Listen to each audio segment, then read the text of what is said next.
As the cell multiply, they will also separate into two distinctive masses. The outer cell will eventually become the placenta, while the inner cell form the embryo.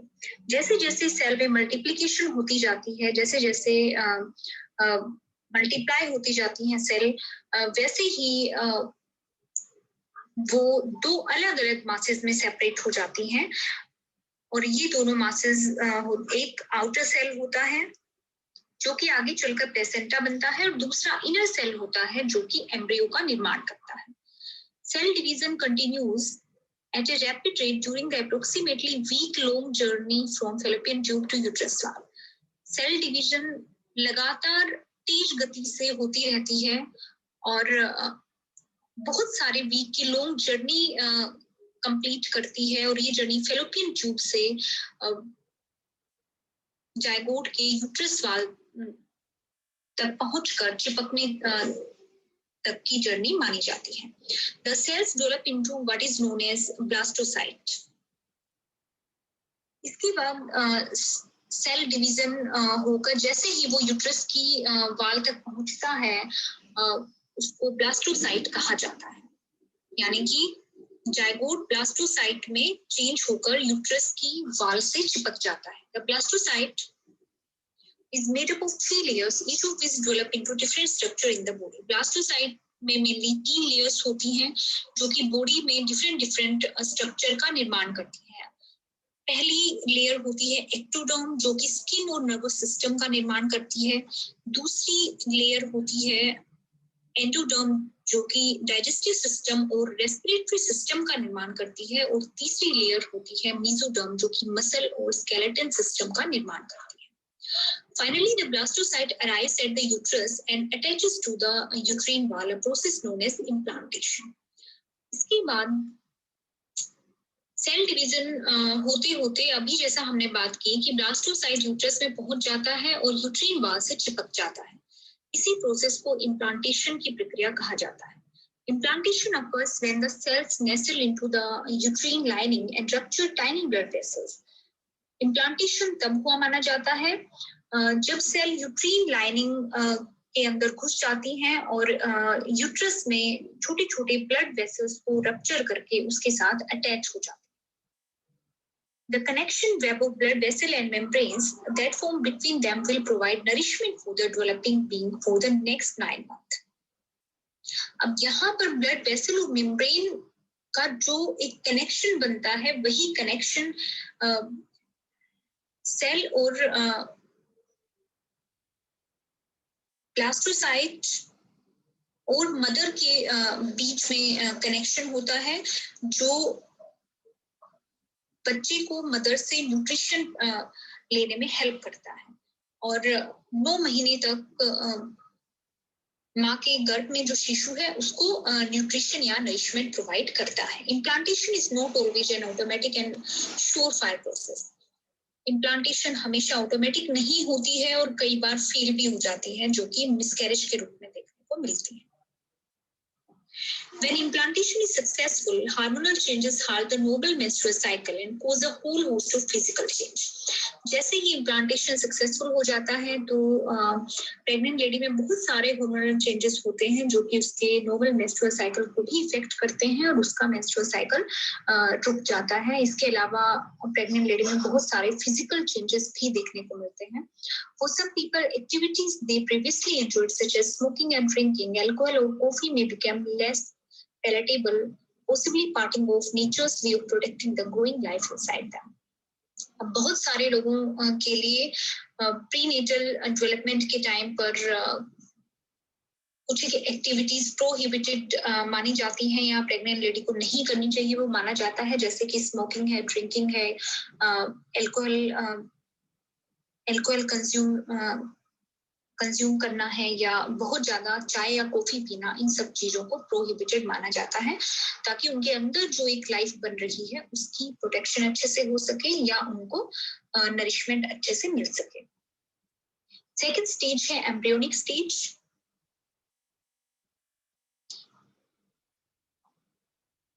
Embryonic stage में जब गर्भ में पल रहा शिशु होता है तो उसको एम्ब्रियो के नाम से जाना जाता है. The beginning of the third week after conception marked the start of the embryonic period, a time when the mass of cell became distinct as a human.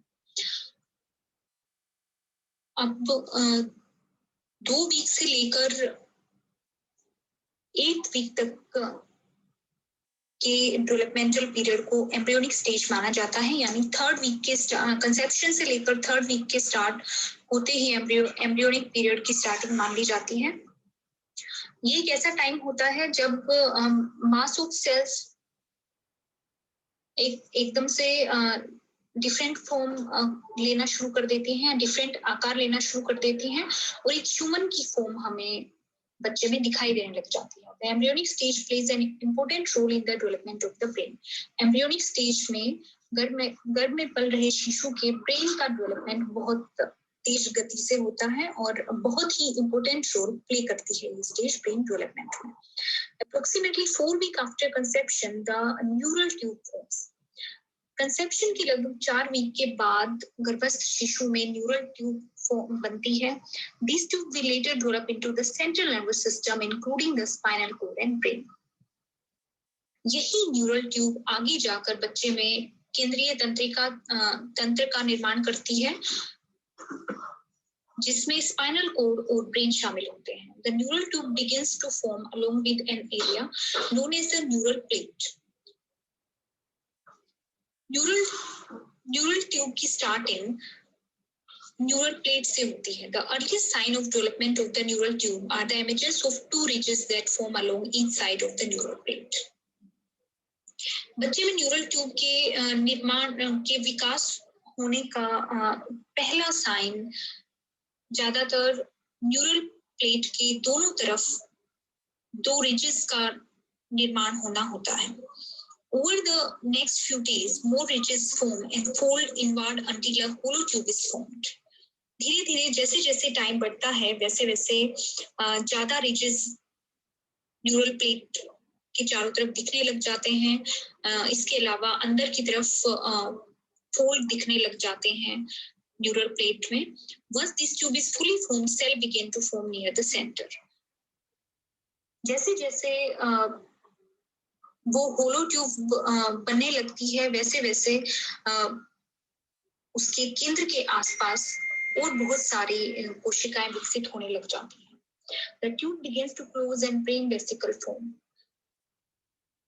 धीरे-धीरे फोल्ड बढ़ते जाते हैं न्यूरल प्लेट में और जो होलो ट्यूब थी वो एक समय पर आकर क्लोज हो जाती है और ब्रेन वेसिकल्स भी बच्चे के ब्रेन में बन जाते हैं. These vesicle will eventually develop into parts of the brain, including the structure of forebrain, midbrain and hindbrain. अब यही ब्रेन वेसिकल बच्चे में ब्रेन के अलग-अलग भागों का निर्माण करते हैं, जिसमें फोरब्रेन, मिडब्रेन और हिंडब्रेन शामिल होता है. Around the 4th week, the head begins to form, quickly followed by the eyes, nose, ear and mouth.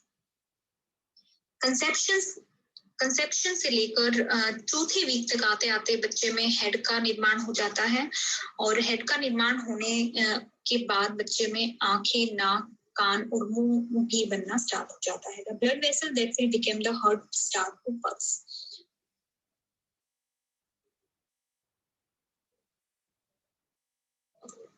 बच्चे के हार्ट में ब्लड वेसल भी बनना स्टार्ट हो जाती हैं, जिसकी वजह से बच्चे की पल्सेस साफ तौर पर सुनाई देने लग जाती हैं. During the 5th week, birds that will form the arm and leg appear. 5वें वीक तक आते आते बच्चे में हाथ और पैर भी दिखने स्टार्ट हो जाते हैं. By the 8th week of development, the embryo has all the basic organ and part except those of sex organ. 8वें वीक तक आते आते एम्ब्रियो में सारे बेसिक ऑर्गन होते हैं, सिर्फ सेक्स ऑर्गन्स को छोड़कर. At this point, the embryo weighs just 1 gram and is about 1 inch in length. 8वें week तक एम्ब्रियो का वेट सिर्फ 1 ग्राम होता है और इसकी लेंथ 1 इंच के बराबर होती है. By the end of the embryonic period, the basic structure of the brain and central nervous system has been established. Embryonic period के अंत तक आते आते ब्रेन की बेसिक स्ट्रक्चर और केंद्रीय तंत्रिका तंत्र का निर्माण हो चुका होता है. At this point, the basic structure of the peripheral nervous system is also defined. Embryonic period में ही पेरिफेरल नर्वस सिस्टम का निर्माण भी होना स्टार्ट हो जाता है.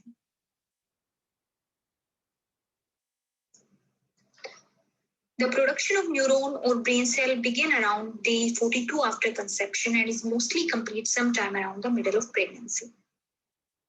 अब कंसेप्शन के 42 दिन के बाद तक माँ के गर्भ में पल रहे शिशु में न्यूरॉन्स और ब्रेन सेल्स का निर्माण होना स्टार्ट हो जाता है और प्रेगनेंसी के मिडिल तक आते आते लगभग कंप्लीट हो जाता है. As neuron form they migrate to different areas of the brain. जैसे जैसे न्यूरॉन बनने स्टार्ट होते हैं तो वो धीरे धीरे पूरे ब्रेन में या ब्रेन के डिफरेंट एरियाज में फैल जाते हैं. Once they have reached the correct location they begin to form connection with other neural cells establishing rudimentary neural network. जैसे जैसे न्यूरॉन पूरे ब्रेन में फैल जाते हैं वैसे वैसे ब्रेन के डिफरेंट पार्ट में न्यूरल नेटवर्क बनने स्टार्ट हो जाते हैं और ब्रेन डेवलपमेंट कंप्लीट हो जाता है. अब हम बात करते हैं थर्ड स्टेज की, जिसको फीटल स्टेज कहा जाता है, जो कि बच्चे में 9 वीक से लेकर जन्म तक मानी जाती है. Once cell differentiation is mostly complete, the embryo enters the next stage and became known as fetus. Fetus stage में जो बच्चा होता है उसको फीटस के नाम से जाना जाता है. The fetal period of prenatal develop marks more important changes in the brain. Fetal period में प्रीनेटल डेवलपमेंट में भ्रूण के ब्रेन में बहुत ज्यादा इंपॉर्टेंट चेंजेस होते हैं. This period of development begins during the 9th week and last until birth. ये अभी मैंने आपको बताया है कि ये 9 वीक से लेकर जन्म तक की अवस्था होती है. This stage is marked by amazing changes and growth. Fetus stage में गर्भस्थ शिशु में बहुत सारे बदलाव और विकास देखने को मिलते हैं. The early body system and structures established in the embryonic stage continue to develop. जितने भी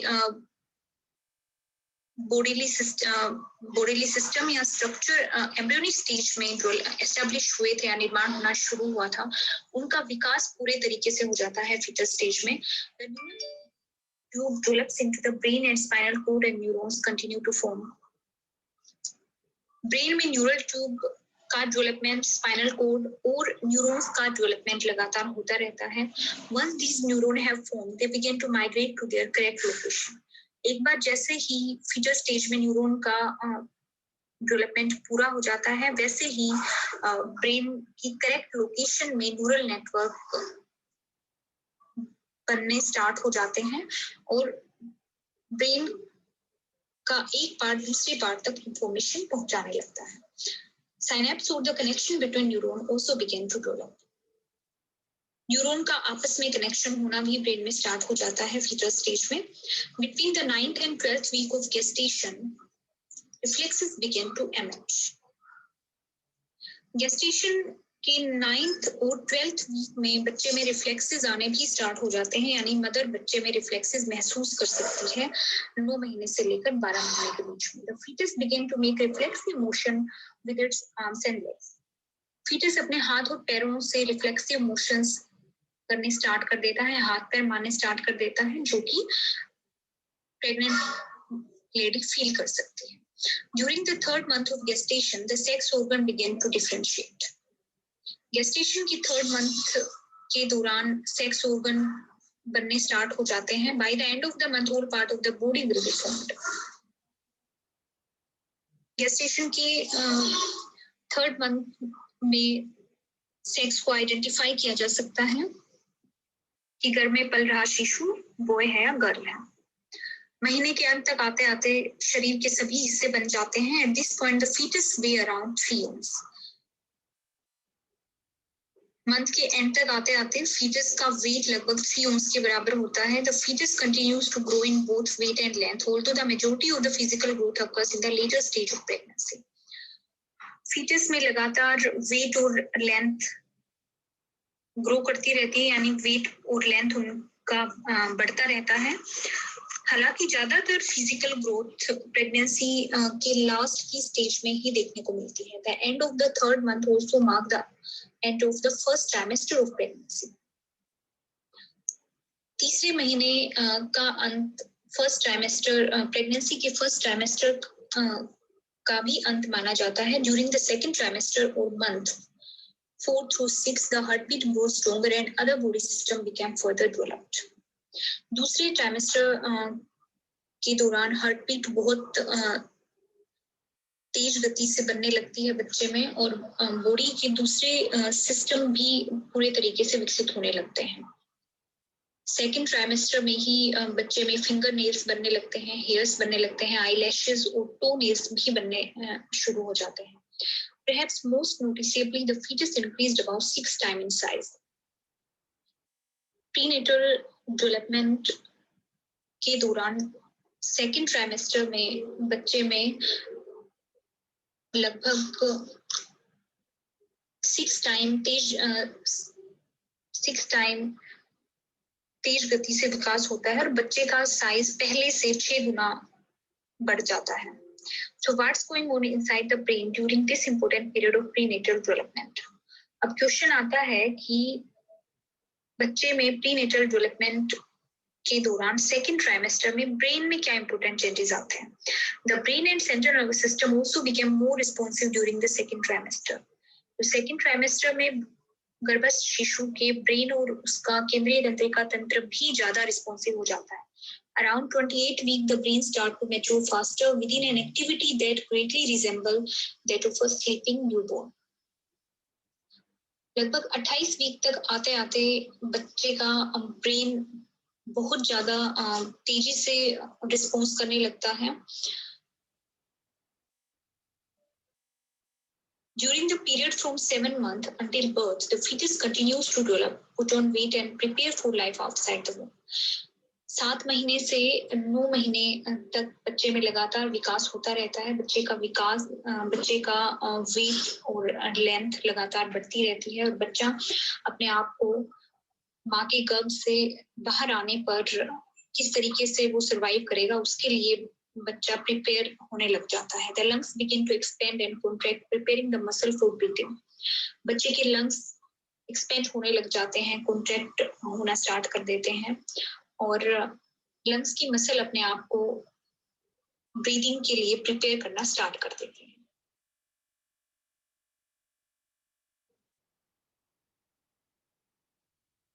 तो यहाँ पर फीटल स्टेज कंप्लीट हो जाती है, यानी 9 मंथ से लेकर जन्म तक की अवस्था को फीटल स्टेज कहते हैं.